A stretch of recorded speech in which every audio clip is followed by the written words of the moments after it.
The human ship, steadfast, drifted through the cold darkness of space, with smoke pouring from its damaged engines. Commander Jake Morrison stood on the bridge and watched the warning lights flash red across every console.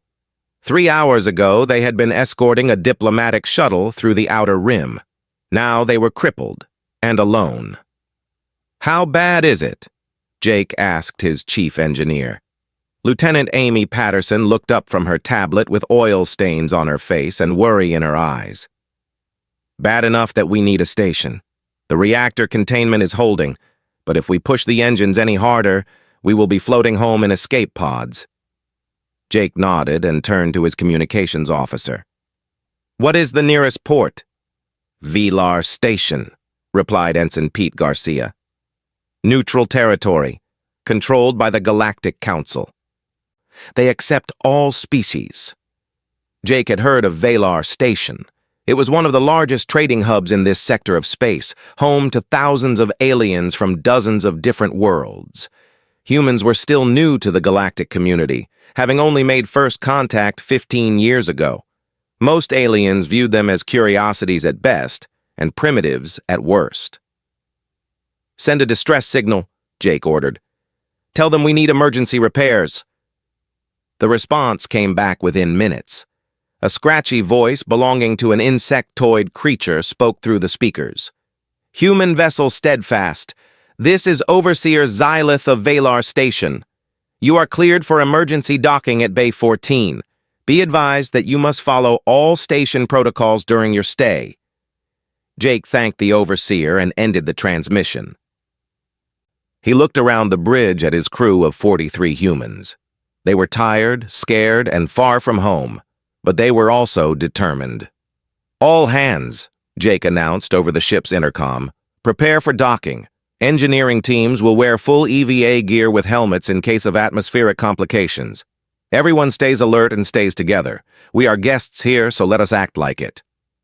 The Steadfast limped into Velar Station's docking bay like a wounded animal seeking shelter. Through the viewport, Jake could see the massive structure spinning slowly in space. Lights flickered across its surface from thousands of windows. Ships of every shape and size were attached to its many docking ports.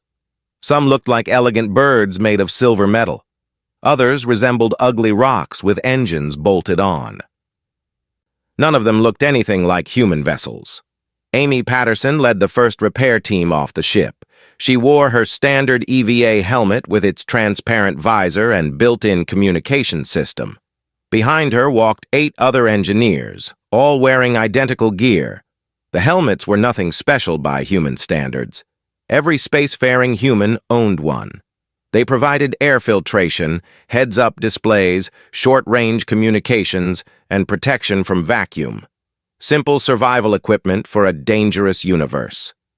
The station's interior was a chaos of colors and sounds and smells. Aliens of every description filled the corridors. Tall insectoids with clicking mandibles pushed past furry creatures that barely reached Jake's knee. Massive armored beings that looked like walking tanks stood in line at food vendors beside delicate floating jellyfish that communicated through flashing lights. Jake walked through the crowd with his helmet under his arm. He had taken it off to appear less threatening, but he noticed that many aliens still moved away from him. Humans had a reputation for being unpredictable. In a galaxy where most species had found their place over millions of years of evolution, humans were the new kids who did not know the rules. Overseer Xylith met Jake in the station's administrative center. The insectoid stood nearly 7 feet tall on 6-jointed legs. Its compound eyes reflected Jake's image back at him dozens of times. "Commander Morrison," Xylith said through a translator device, "your ship has suffered significant damage. Our engineers estimate 3 standard days for repairs. You and your crew are welcome to use the station's facilities during this time, but I must ask that your people remain peaceful. We have had incidents with other young species in the past." Jake assured the Overseer that his crew would behave themselves. He did not mention that he found the warning slightly insulting. Humans had been building civilizations for thousands of years before they reached the stars. They knew how to be guests. The first day passed without incident. Jake's crew spread out across the station, exploring its many shops and restaurants and entertainment centers. Amy and her engineers worked around the clock on the Steadfast's damaged systems. Everything seemed normal. On the second day, everything changed. Jake was eating breakfast in a small cafe when the lights suddenly went red and a loud alarm began blaring through the corridors. He jumped to his feet and reached for the sidearm he was not carrying. Station rules prohibited weapons for visitors. "Attention all beings!" announced a harsh voice over the station's speakers. "This station is now under the control of the Vorn Collective. All exits have been sealed. All communications have been blocked. Any resistance will be met with immediate execution. Cooperate, and you will live. Resist, and you will die. This is your only warning." Jake felt his blood turn cold. He knew about the Vorn. Every spacefarer did. They were raiders who specialized in taking entire stations hostage for ransom. They were brutal, efficient, and utterly without mercy. The Galactic Council paid their ransoms because fighting them cost more lives than cooperating. Through the cafe window, Jake watched armored Vorn soldiers march down the corridor. They were tall humanoids covered in gray scales with faces that looked like someone had crossed a lizard with a nightmare. Each one carried a plasma rifle capable of burning through steel. The aliens in the cafe immediately dropped to the floor with their hands visible. Jake saw Kethri administrators, Mindari telepaths, Palani traders, and Drox warriors all surrender without a moment's hesitation. They knew the rules. When the Vorn came, you obeyed. You waited. You hoped the ransom would be paid before they got bored. Jake did not drop to the floor. Instead, he slowly reached up and put on his helmet. The visor lit up with a soft blue glow as its systems came online. Instantly, he could see the locations of his crew members scattered across the station. 27 of them were wearing their helmets. 27 blue dots on his display, all waiting for orders. A Vorn soldier burst into the cafe and pointed his weapon at Jake. "On the ground, soft creature." Jake raised his hand slowly, but did not kneel. Behind his visor, he was already sending a message to his crew on their encrypted channel. It was a simple message, just 3 words. "We have work." The Vorn soldier did not understand why the human was smiling. He did not understand that the helmet was more than just protective gear. He did not understand that he had just made the worst mistake of his raiding career. He would learn. They would all learn. The Vorn soldier shoved Jake against the wall and searched him for weapons. When he found nothing, he grunted in disappointment and pushed Jake toward the other hostages on the floor. Jake went without fighting. It was not time yet. "Stay down," the soldier ordered. "Move and die." Jake sat on the cold floor with his back against the wall and his helmet still on his head. The Vorn did not seem to care about the helmet. Why would they? It was just a piece of equipment. Every species in the galaxy had their own version of protective headgear. The Vorn wore thick skull plates. The Drox had natural armor. The Mindari used personal shield generators.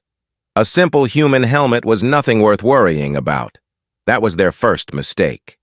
Inside the helmet, Jake's display showed him everything he needed to know. His crew members appeared as blue dots spread across a map of the station. Their vital signs scrolled across the bottom of his vision. Their communication channel hummed quietly in his ear, waiting for him to speak. "All units, report status," Jake whispered. The responses came back instantly, each voice calm and professional despite the situation. "Patterson here. I have 7 engineers in Section 4 near the reactor controls." "Sergeant Cole reporting. 10 Marines scattered across Sections 6 through 9, all armed with tools only, no weapons." "Lieutenant Harris. I am alone in Section 12 with access to maintenance corridors." "Garcia here. 3 of us in the communications hub. The Vorn have not secured this area yet." Jake processed the information quickly. 27 humans spread across a station held by at least 200 Vorn raiders. They had no weapons, no backup, and no way to call for help. Any sensible commander would have told his people to cooperate and wait for rescue. Jake Morrison was not a sensible commander. "Listen carefully," he said over the helmet channel. "The Vorn expect everyone to surrender. That is how it works in this galaxy. Species cooperate because fighting is too expensive. But we are not from this galaxy. We did not grow up with these rules, and we are not going to follow them." He paused to let his words sink in. "Patterson, I need you to access the station's systems. Everything. Atmosphere, lighting, temperature, communications, security cameras. I want to see what they see, and I want to be able to take it away from them." "Already working on it," Amy replied. "These systems are old. I can crack them within the hour." "Cole, your Marines need to find weapons. The Vorn took everything from the armory, but this is a trading station. There must be something we can use in the cargo bays." "Understood. We will move through the maintenance tunnels." "Harris, I need you to map every patrol route, every guard position, every camera angle. I want to know where every single Vorn is at all times." "Copy that, Commander." "Garcia, keep working on communications. If you can get a signal out to the Council, do it. But do not count on rescue. We are going to handle this ourselves." Jake ended the briefing and settled back against the wall. The Vorn soldier guarding the cafe was not even looking at him. Why would he? The human was just sitting there, helmet on, doing nothing threatening. He could not possibly be coordinating a resistance movement through an encrypted channel that the Vorn did not even know existed. That was their second mistake. Across the station, the humans began to move. They did not run or fight or draw attention to themselves.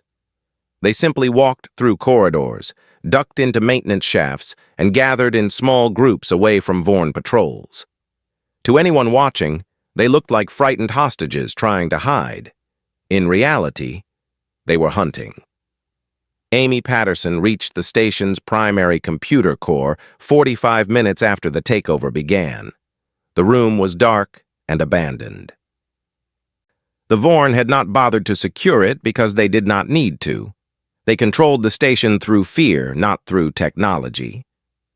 Amy connected her helmet directly to the main console. Code scrolled across her visor as she bypassed one security protocol after another.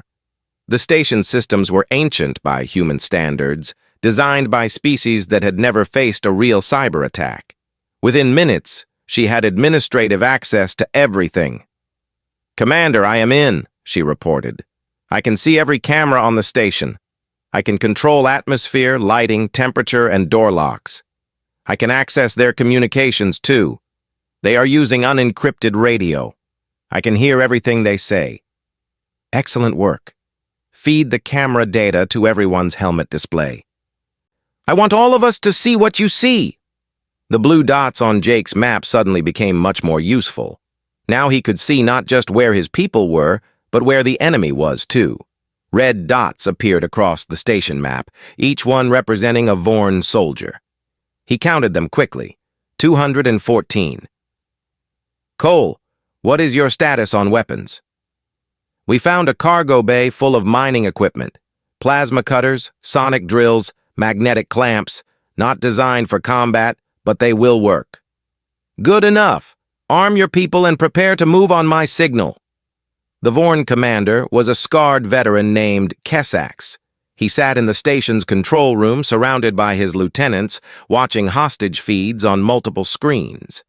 Everything was going according to plan. The station's 6,000 inhabitants had surrendered without a fight, as expected. The ransom demand had been sent to the Galactic Council. Now they just had to wait. Kesax noticed the humans scattered among the hostages. He knew about their species, of course. Everyone did. They were the newcomers, the soft creatures from the third planet of an unremarkable yellow star. They had no natural weapons, no armor, no special abilities. They were considered the weakest intelligent species in the known galaxy. "Should we separate the humans?" one of his lieutenants asked. They might cause trouble. Kessax made a sound that passed for laughter among his kind. Humans? They are prey animals. Look at them, huddled together, scared, waiting to be saved. They do not even have claws. He turned back to his screens and dismissed the thought entirely. That was their third mistake, and it would be their last. Deep in the maintenance tunnels of Valar Station, Sergeant Danny Cole finished distributing weapons to his team. The mining equipment was crude, but it would do the job. He had fought in worse conditions with less. Remember, he told his Marines, we are not trying to kill them. We are trying to break them. Take down patrols quietly, restrain them, take their weapons, make them disappear without a trace. By the time they realize what is happening, we want them too scared to think straight. His team nodded in understanding. They were ready. The hunt began in Section 7 at exactly 0200 station time. 3 Vorn soldiers were walking through an empty corridor when the lights suddenly went out. By the time emergency power restored the illumination 8 seconds later, the soldiers were gone. Their weapons lay abandoned on the floor. No one heard them fall. No one saw who took them. But somewhere in the darkness, 27 helmet visors glowed softly blue, and 27 humans smiled. The galaxy was about to learn why you never underestimate humanity. Kessax stared at his tactical display with growing confusion. 3 of his soldiers had vanished from Section 7. Their communicators were offline. Their life signs had simply disappeared from the system. Send a team to investigate, he ordered. 4 Vorn soldiers marched toward Section 7 with their weapons raised and their senses alert. They were veterans who had participated in dozens of raids. They knew how to handle trouble. They found the corridor empty. No signs of struggle, no bodies, no blood. Just 3 plasma rifles lying on the ground as if their owners had simply set them down and walked away. What happened here? The squad leader muttered. His answer came from the darkness. A maintenance panel burst open behind him. Something wrapped around his neck and pulled him backward into the shadows. His soldiers spun around, but there was nothing to shoot at. One by one, they felt hands grab them from directions they could not see. One by one, they fell. When Kessax sent another team 20 minutes later, they found all 7 soldiers bound with cables and locked in a storage closet. Their weapons were gone. Their communicators were destroyed. They were unconscious but alive. A message had been written on the wall in cleaning solution that glowed under the emergency lights. We are coming. Kessax felt something he had not experienced in many years.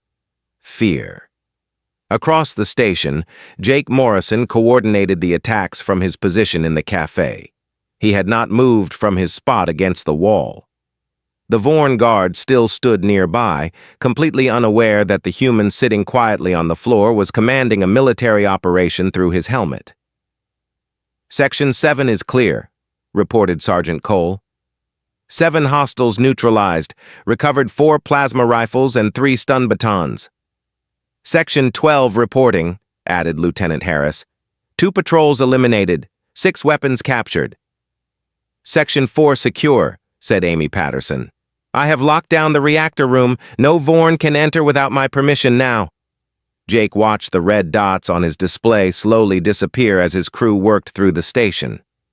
Each attack was precisely coordinated. Each target was chosen for maximum impact with minimum risk. The humans moved like ghosts, appearing from nowhere, striking without warning, and vanishing before anyone could respond. The key was the helmets. Every human could see what every other human saw. When Harris spotted a patrol approaching from the north, Cole could position his team to intercept from the south. When Patterson detected a security camera, Garcia could blind it remotely. When a Vorn soldier raised his weapon, 3 humans were already moving to flank him from angles he could not cover. The aliens in the cafe watched in confused amazement as Vorn patrols rushed past their window, clearly panicked about something. The hostages had no idea what was happening. They only knew that their captors were scared. A small Palani named Chiri crawled closer to Jake. Her fur was matted with fierce sweat, and her whiskers trembled, but curiosity overcame her terror. "What is happening?" she whispered. Jake looked at her through his visor. "We are taking back the station." "That is impossible. You are outnumbered. You have no weapons. The Vorn have never been defeated in a hostage situation." "There is a first time for everything." Cheery stared at the human for a long moment. She had been taught that humans were primitive creatures, barely more advanced than animals. Her people had traveled the stars for 10,000 years. They had built empires and discovered secrets of the universe that humans could not imagine.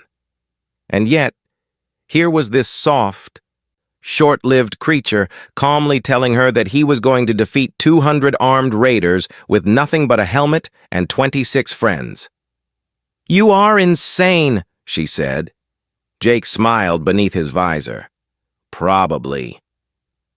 In the control room, Kessax was losing his mind. 40 of his soldiers had disappeared in the past 3 hours.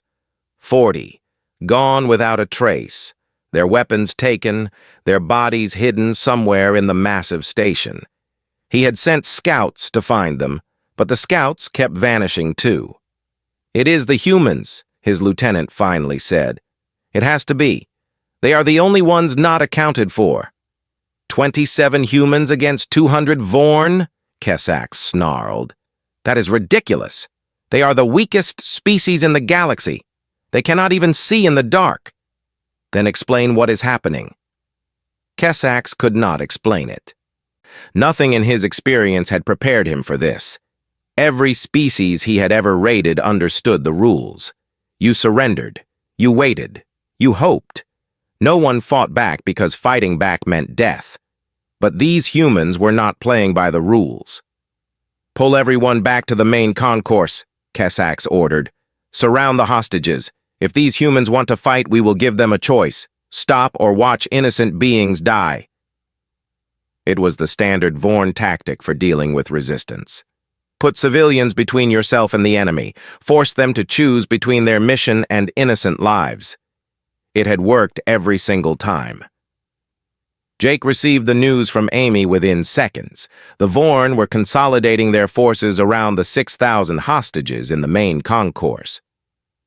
They were creating a living shield that no attacker could penetrate without causing mass casualties. "What do we do?" asked Cole. "We cannot fight them without hitting civilians." Jake thought for a long moment.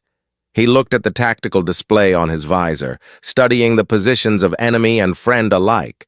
The Vorn had 160 soldiers remaining, all now clustered around a massive crowd of innocent beings. It was a fortress made of flesh. "Patterson," Jake said slowly, "tell me about the station's environmental systems. What do you want to know?" "Everything." Amy began listing capabilities. Temperature control, atmosphere processing, lighting systems, emergency protocols. Jake listened carefully, forming a plan in his mind. "Can you change the atmosphere in specific areas?" "Yes. But anything dangerous would hurt the hostages too." "I do not want dangerous. I want uncomfortable. What affects Vorn specifically?" Amy was silent for a moment as she searched through biological databases. "Vorn are cold-blooded. Their reaction times slow dramatically below 15 degrees. Also, they communicate through subsonic frequencies. If I flood the speakers with the right counter-frequency, it would be extremely painful for them, but inaudible to most other species." Jake smiled. "Can you do both at once?" "Commander, I can do much more than both at once. I can make this station a nightmare for anyone with scales." "Then get ready. At 0400, we end this." Jake settled back against the wall and closed his eyes. Around him, the other hostages cowered in fear. They did not know that salvation was coming. They did not know that 27 soft, weak, primitive humans were about to do the impossible. In 3 hours, the galaxy would learn a lesson it would never forget. Humans were not prey. They had just been pretending. At exactly 0400 station time, the lights went out across Valar Station. Complete darkness swallowed every corridor, every room, every corner of the massive structure. 6,000 hostages gasped in terror. 160 Vorn soldiers raised their weapons and pointed them at nothing. Then the sound began. It started as a low hum, barely noticeable at first, but it grew quickly, rising in intensity until it became a constant pressure inside the skull. The Vorn clutched their heads and screamed.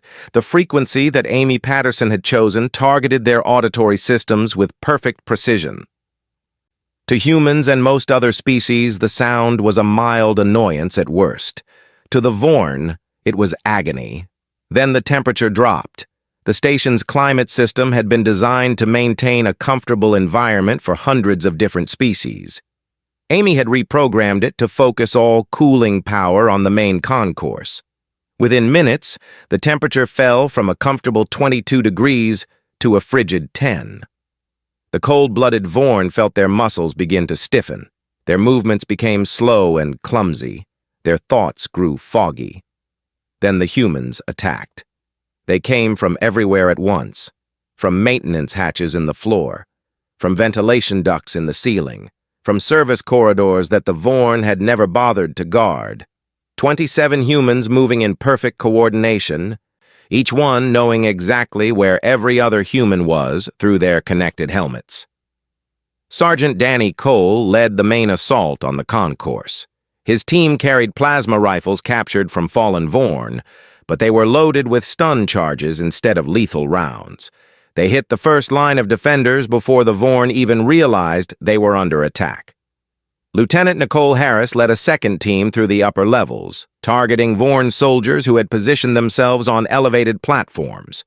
Her people swung down on maintenance cables and struck with precision, taking out guards without a single shot being fired. Ensign Pete Garcia had finally broken through the communication jamming. He broadcast a message on all frequencies, telling the hostages to stay down and stay calm.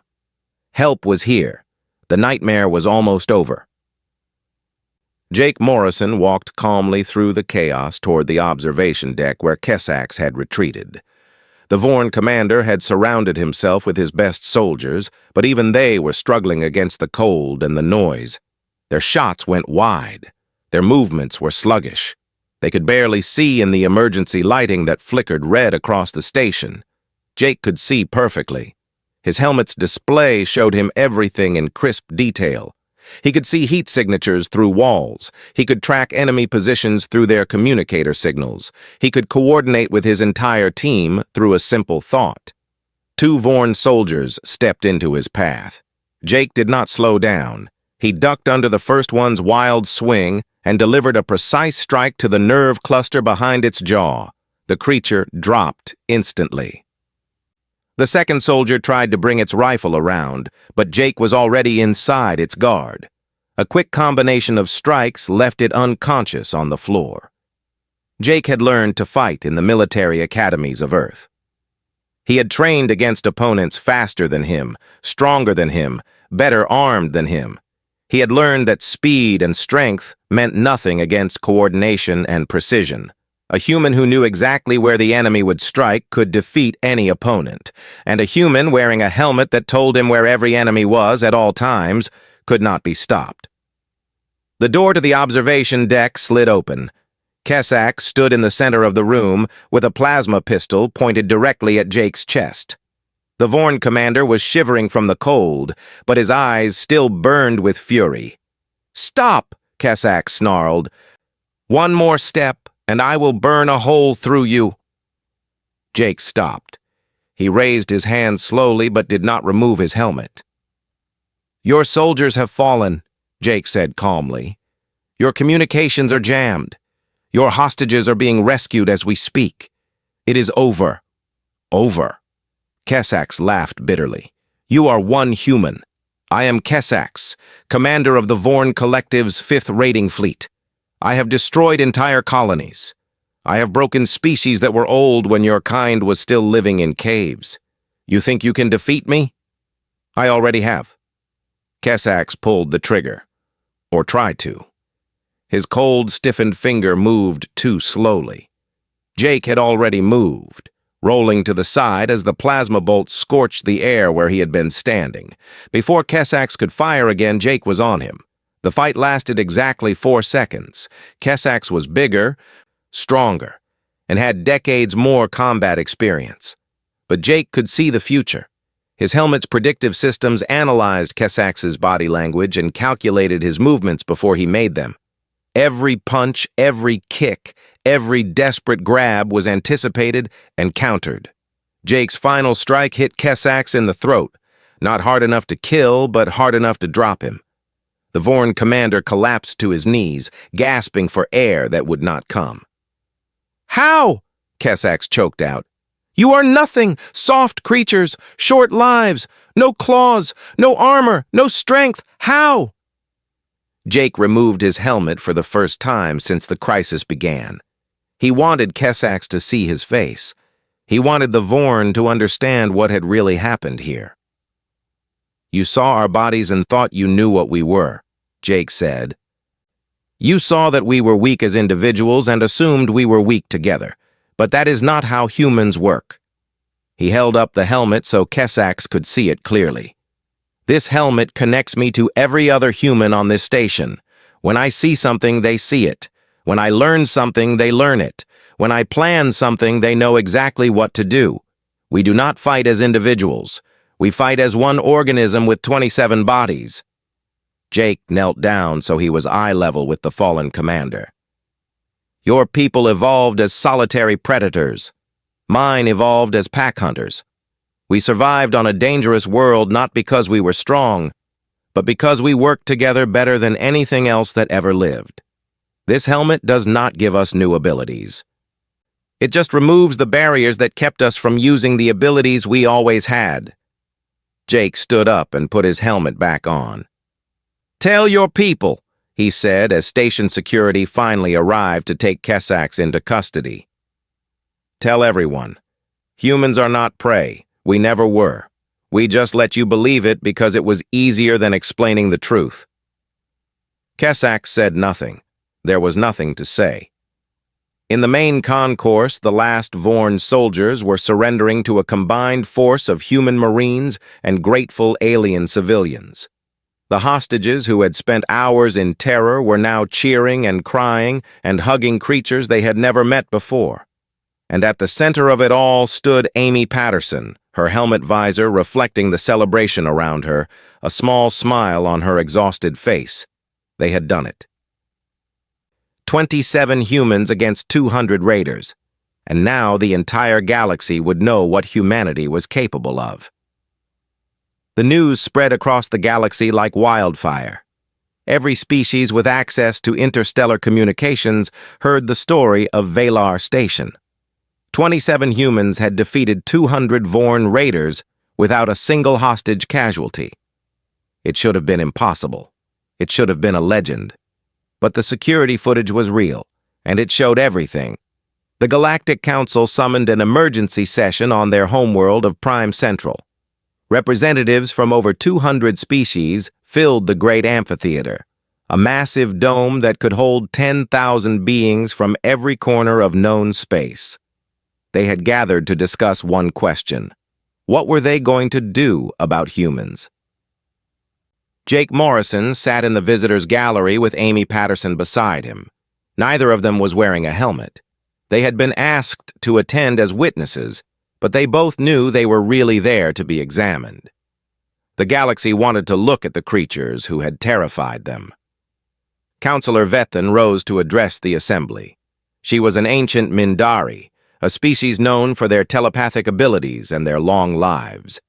She had served on the council for 300 years and had seen empires rise and fall.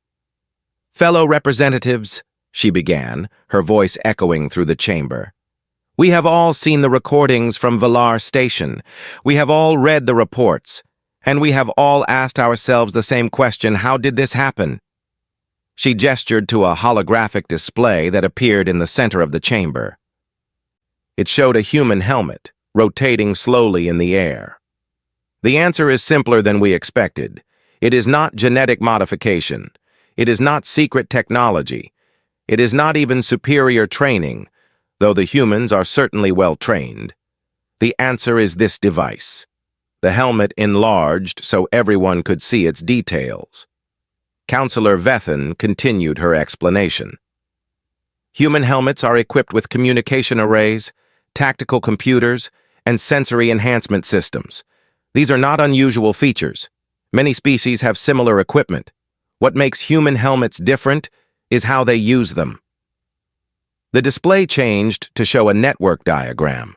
Blue dots representing humans connected by glowing lines. When humans wear their helmets, they become connected to each other in ways we did not fully understand. They share sensory data in real time. They coordinate movements without verbal communication. They function not as individuals but as a single tactical unit with multiple bodies. The amphitheater fell silent. The implications were becoming clear. Humans evolved on a dangerous world full of predators larger and stronger than themselves, Counselor Vethan continued. They survived by working together in ways no other species has ever matched. Their entire evolutionary history has selected for cooperation, communication, and coordinated action. The helmet technology simply removes the barriers that prevented them from expressing these abilities at their full potential. She paused to let her words sink in. Consider what we witnessed at Valar Station. 27 humans defeated 200 Vorn raiders in less than 8 hours. They moved through a sealed station without being detected. They attacked from multiple directions simultaneously. They anticipated enemy movements before they happened. They did not fight as individuals. They fought as fingers of a single hand. A Drox representative raised one of his massive armored limbs. What are you suggesting, Counselor? That we treat humans as a threat? I am suggesting that we recognize what they truly are, Vethan replied. We have always viewed humans as individuals. We saw their weak bodies and short lives and assumed they were among the lesser species. We were wrong. A human alone may be unremarkable, but humans together, connected through their technology, become something else entirely. She turned to face Jake and Amy in the gallery. They become a collective predator, a pack that thinks with one mind. And that makes them far more dangerous than we ever imagined. The debate lasted for 3 days. Representatives from every species offered their opinions. Some called for restrictions on human technology. Others suggested quarantine measures. A few even proposed military action before humanity grew too powerful to contain. Jake listened to it all without speaking. He had been ordered to remain silent unless asked a direct question, so he sat and watched as 200 species discussed what to do about his people. On the 3rd day, Counselor Vethan proposed a compromise. We cannot ban humans from galactic society, she said. They have already proven themselves too valuable as allies and too dangerous as enemies. But we can take one simple precaution. She pointed to the holographic helmet still floating in the center of the chamber. I propose that humans be forbidden from wearing their helmets aboard any vessel or station controlled by the Galactic Council or its member species. When humans enter our space, they must function as individuals, not as a network. This will allow us to interact with them safely while preventing another incident like Valar Station. The vote was held immediately. 200 species cast their decisions. The result was unanimous. Humans would be prohibited from wearing helmets on non-human ships and stations. After the session ended, Jake and Amy walked through the gardens of Prime Central.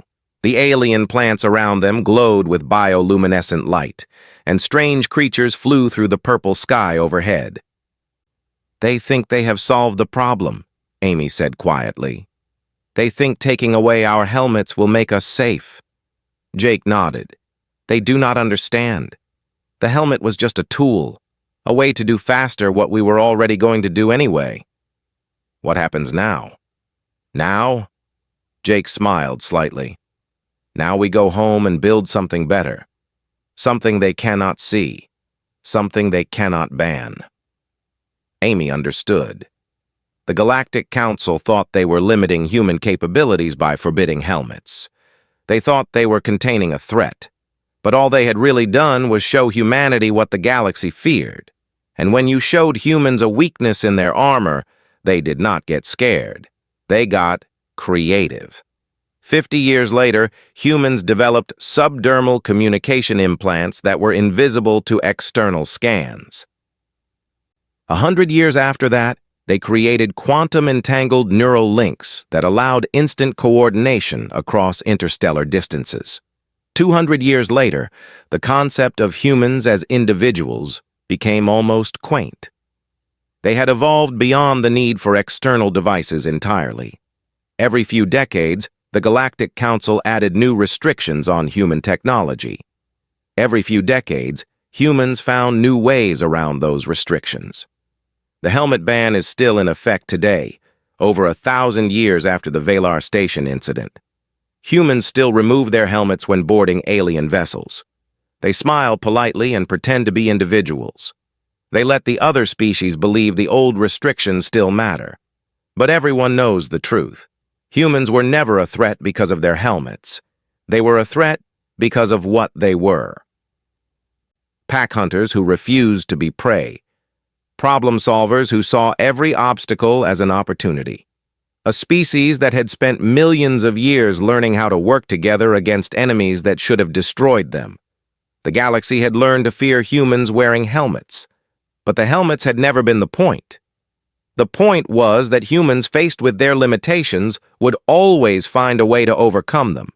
That was the real lesson of Valar Station, and it was a lesson the galaxy would never forget.